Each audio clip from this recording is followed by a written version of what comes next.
Praise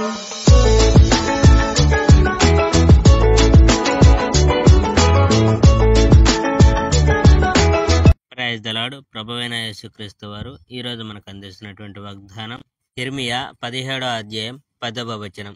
యెహోవా అను నేను హృదయమును పరిశోధించువాడను. నేరం గుండెలపై రాయబడింది.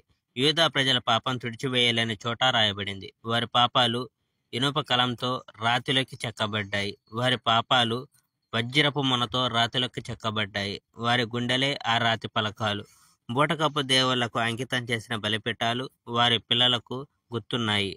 ఆ పాపాలన్నీ బలిపీఠం కొమ్ముల మీద చెక్కబడినాయి.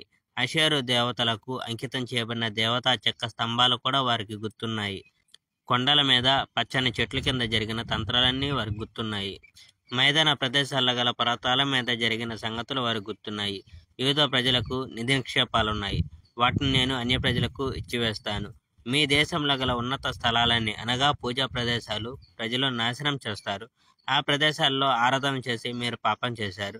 నేను మీకు ఇచ్చిన రాజ్యాన్ని పోగొట్టుకుంటారు.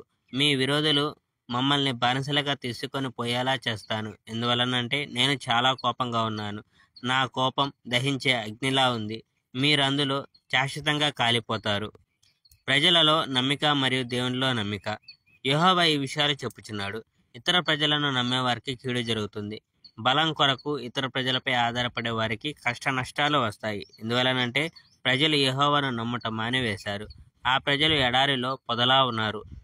ఆ పొద ఉన్న ప్రాంతంలో ఎవరు నివసించరు. ఆ పొద బోటలు వారిన ఉష్ణ ప్రదేశంలో ఉంది. ఆ పొద చౌడు భూమిలో ఉంది. ఆ పొదకు దేవుడు ఇవ్వగల అనేక శుభాలను గురించి తెలియదు.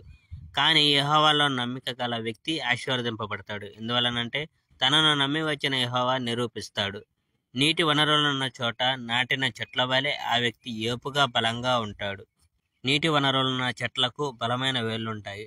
ఆ చెట్టు వేసవి వేడికి తట్టుకుంటుంది. దాని ఆకులు నిత్యం పచ్చగా ఉంటాయి. 1 సంవత్సరం వర్షాలు కురవకపోయినా దానికి భయం ఉండదు. ఆ చెట్లు ఎల్లప్పుడూ కాయలు కాస్తాయి. మానవ మనస్సు మిక్కిలి కపటంతో కూడి ఉంది. మనస్సు చాలా వ్యాధిగ్రస్తమైంది. మానవ మనస్సును ఎవరు సరిగా అర్థం చేసుకోలేరు. కానీ యెహోవానైన నేను ఒక వ్యక్తి హృదయంలోకి సూటిగా చూడగలను. వ్యక్తి మనస్సును నేను పరీక్షించగలను. అందువలన ఎవరెవరికి ఏమేమి కావాలో నేను నిర్ణయించగలను.